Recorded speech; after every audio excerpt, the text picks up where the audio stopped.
Countdown for blast off. X minus 5, 4, 3, 2, X minus 1, fire.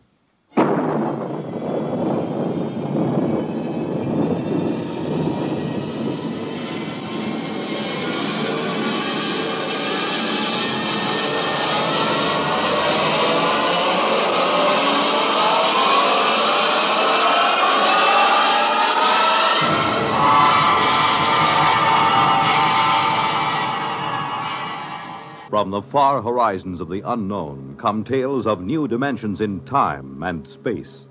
These are stories of the future, adventures in which you'll live in a million, could be years, on 1,000 maybe worlds.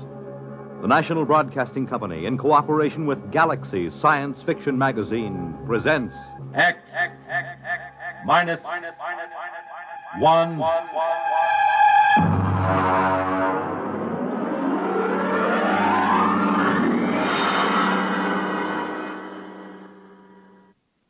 Tonight, Volpla by Wyman Gwynn.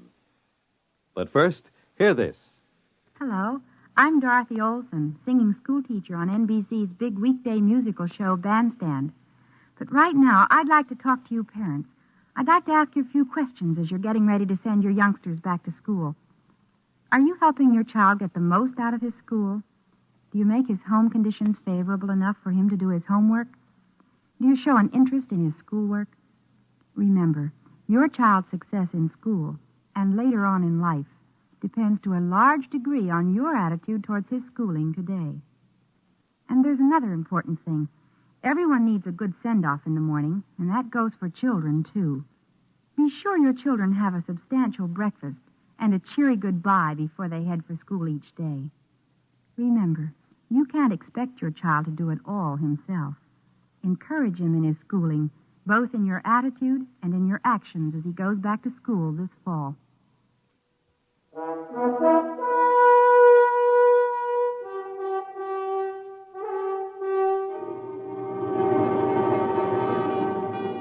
Now, X minus 1 and Volpla. Lunch, dear. Oh, I'll be right there. Come on, you old hermit. I have a buffet on the terrace. I'm coming. So, I'm an old hermit, am I? And our daughter says I'm eccentric now. I wonder how the devil she ever found out. From me, of course. But you love me just the same. Oh, Max, what's got into you? Stop it. Oh, I reached the dangerous age. And, lady, I'm going to have fun. Well, come on out to the terrace. The hamburgers will get cold. My dear, I'm going to have a new kind of fun. Oh? It's a joke. I'm going to play a tremendous joke on the whole world.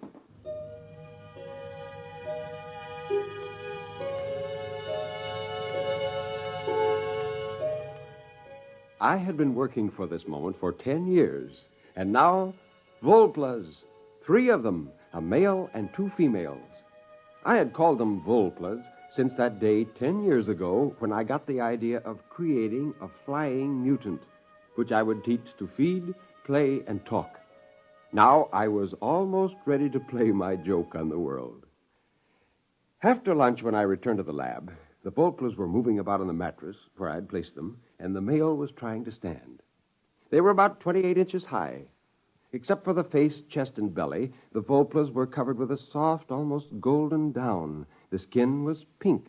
Upon his head and across his shoulders, the male had a shock of fur as soft as a chinchilla. The cranium was in the same proportion to the body as it is in the human. And they were shockingly human-eyed. When the male spread his arms, the span was 48 inches. I held his arms out and tried to tease the spars open. These spars turned backward and ran alongside the wrist almost to the elbow. Powerful wrist muscles could snap them outward and forward. Suddenly, as I teased the male Volpla, this happened. The spars shot outward, adding 9 inches to each side of his span. The lateral skin, that had until now been resting in folds, was tightened into a golden plane that stretched from the tip of the spar to his waist. A true gliding plane, perhaps even a soaring plane. By 4 o'clock that afternoon, they were ready for their first solid food. Come on now. Here, hold the cup. That's the way. Hold the cup. Oh, you're a beauty. You're all beauties. No. Come on.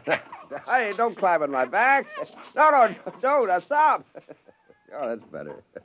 Oh, hello, pretty one. Hello. Hello. So that's the way it's going to be, eh? Hello. Hello. Wonderful. Oh, you have no idea what I have in store for you, my dears. I will teach you a language. Perhaps English, a simple basic English.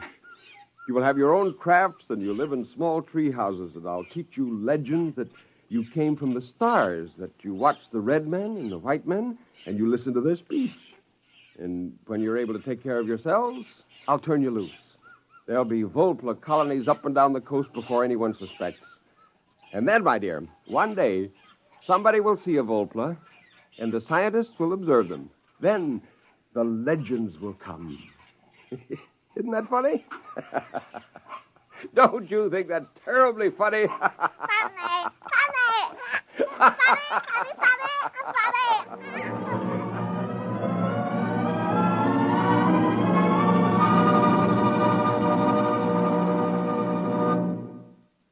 You're listening to Volpla.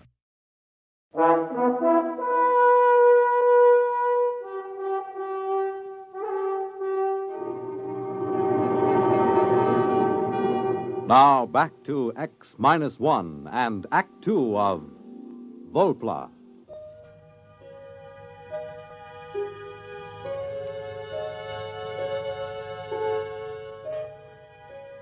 I used the metabolic accelerator to cut the Volpla's gestation down to 1 week.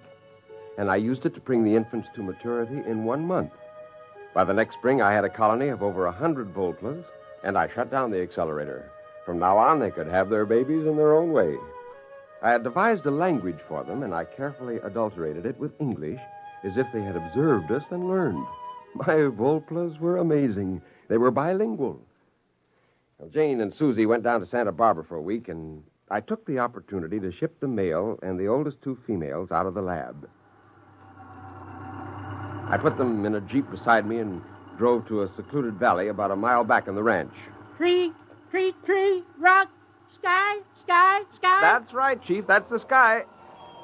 All right, come on now. Everybody out. Run, jump. Jump, run, sky. That's right. Take off. Go ahead.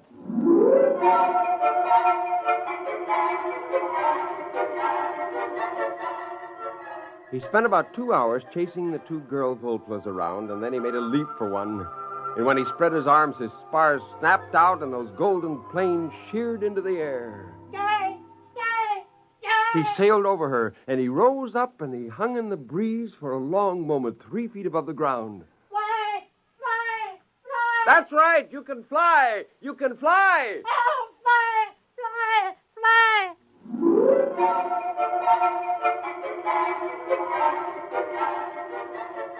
They learned quickly and brilliantly. They were not really flyers. They were gliders and soarers. Before long, they took agilely to the trees and launched themselves in beautiful glides for hundreds of feet, banking and turning and spiraling to a gentle halt. Oh, I laughed out loud with anticipation. Wait until the first pair of these is brought before a sheriff. Wait till the newspaper reporters are routed out into the hills to witness this. When they were tired, the Volplas lay on their backs with their planes stretched out. The oldest one came over to me. He squatted, his elbows resting in the ground, his wrist crossed at his chest. Before the red men, we live here? That's right. In places like these, you lived all along these mountains. Now there are very few of you left.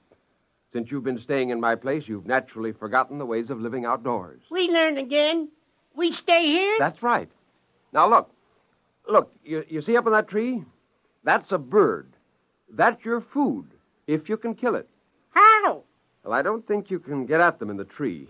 You'll have to soar up above and catch one of them on the wing when they fly away. Go ahead, try.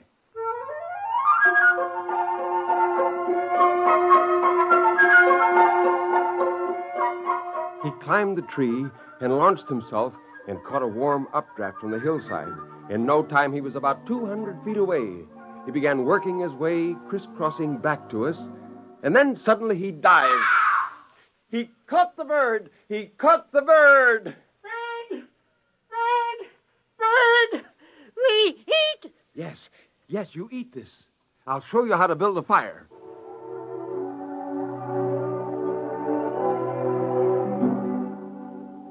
Again, I told them the story I had made up. How they came long before the red men in a ship from the stars. I taught them to point to the planet Venus and say that was the star they came from. I grinned to think of the many stories that would be written in the Sunday supplements. Oh, what a great joke I was playing on the world. We came from the star before the red men? From the star? Yes. The next week, I brought all the Volplas out to the Oakwood. There were 107 men, women, and children. By the end of the week, they were scattered over 4 square miles of the ranch. They hunted sparrows and cooked them over tiny fires. The little creatures delighted me more and more. For hours, I could watch them play. I could sit all afternoon and watch them at work in a treehouse, quite forgetting to go home. Well, how does the mighty hunter who now returns from the forest? Fine. Oh, I've been enjoying the local animal life. So is our daughter. What do you mean? She has 2 of them up in her room. 2 what? I don't know. What do you call them? I went up the stairs 3 at a time and burst into my daughter's room. There she sat in her bed, reading a book to 2 Volplas. Hello there, King Arthur. What's going on here? Oh, nothing, Daddy. We're just reading like we always do. Like always. How long has this been going on? Oh, weeks and weeks. How long is it since that first time you came here to visit me? Weeks and weeks. But you're teaching them to read. Oh, of course. They're such good pupils and so grateful. Daddy, you won't make them go away, will you? Oh, Jane, why didn't you tell me such a thing like this was going on? Now, you listen to me, mister. Your whole life is a secret from us. Just what makes you think your daughter can't have a little secret of her own? Oh, fine secret. Didn't it occur to you that this might be dangerous? Those creatures are... Oh, Max, for heaven's sakes, they're sweet, lovable little creatures without a harm in their furry little bodies. Now, don't get excited.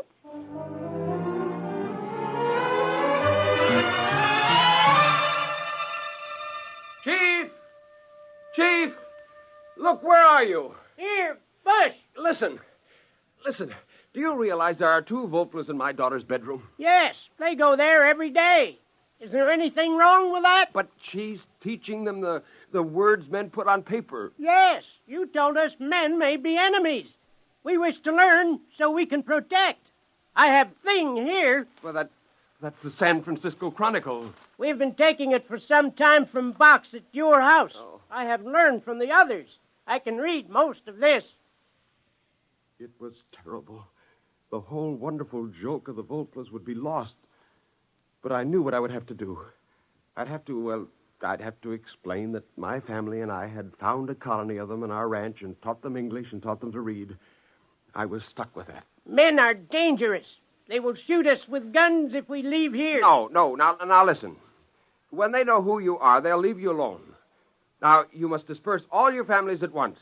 Send them far away and spread out. No, we cannot leave these woods. Men would shoot us. But I'm telling you... Perhaps you are not a good friend. Perhaps you have lied to us. Why are you saying we should leave these woods? But it's important. The whole... I mean, you'll be safer. We will decide.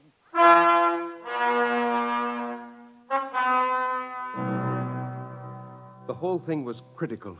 It could be disastrous. I went back to the house and up to Susie's room. I found her talking to 2 Volplas. Oh, no. I'm sure you didn't come from the stars. That doesn't sound right. The more I think about it, the more I'm sure that my father made you. Susie, what business have you telling them that? I don't want you talking to them that way. Do you hear me? Daddy, you want to play a joke, don't you? Like the time you said I could have a horse for my birthday. You gave me that dried seahorse in the bottle instead of a real one. Were you going to make that kind of a joke? No, now, Susie, honey, that isn't exactly it, no. I don't think it's very funny. The Volplers are my friends. I wouldn't want to play a practical joke on them.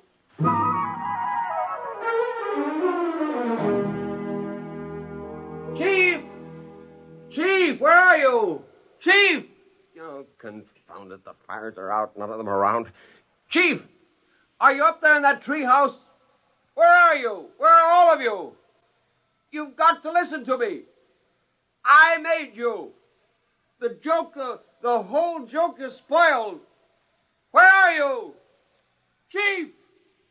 Volplas! Volplas!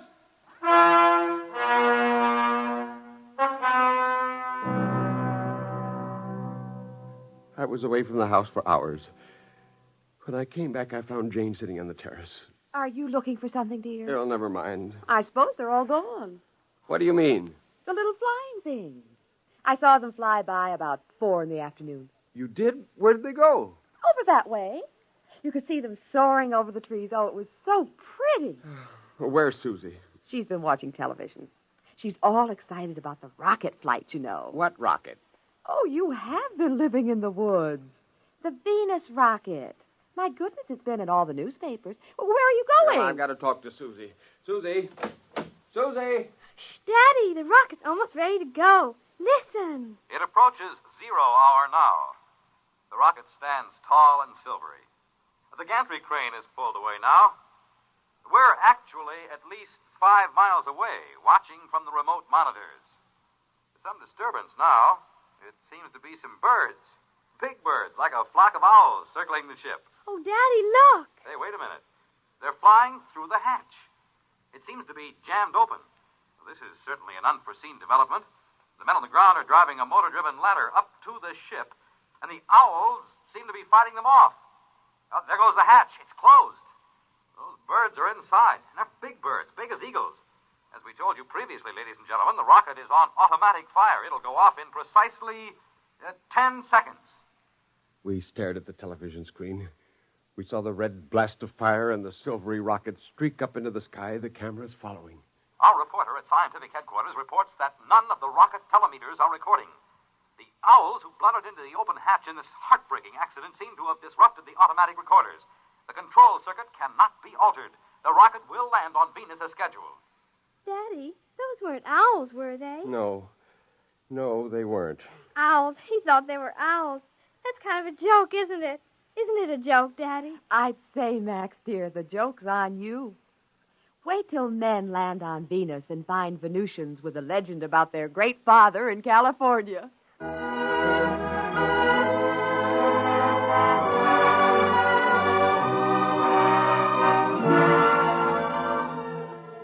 Of course, they left me a note.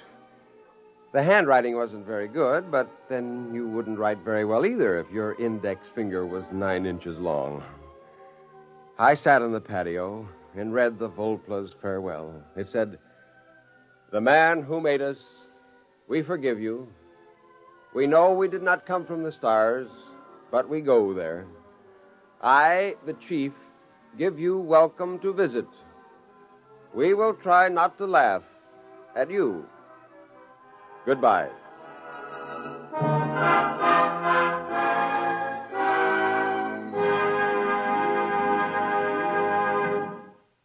Fred Collins speaking, and I'll have a word for you about tonight's X-1 in a moment. Say, Bert Clark, My True Story's coming our way. Monday is the moving day. That's good news for me.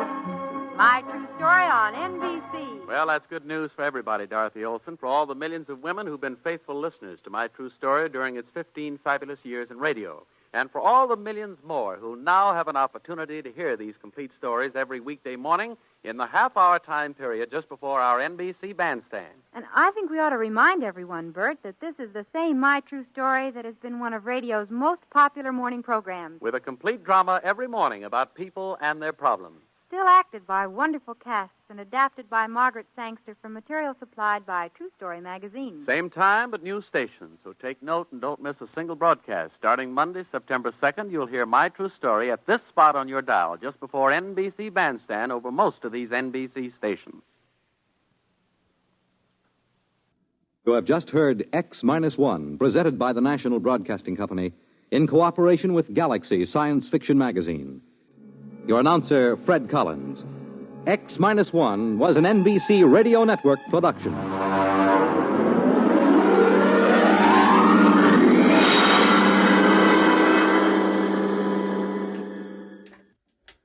There's excitement in the air at night, and Nightline brings it to you. Hear Nightline with Walter O'Keefe. Next on most of these NBC stations.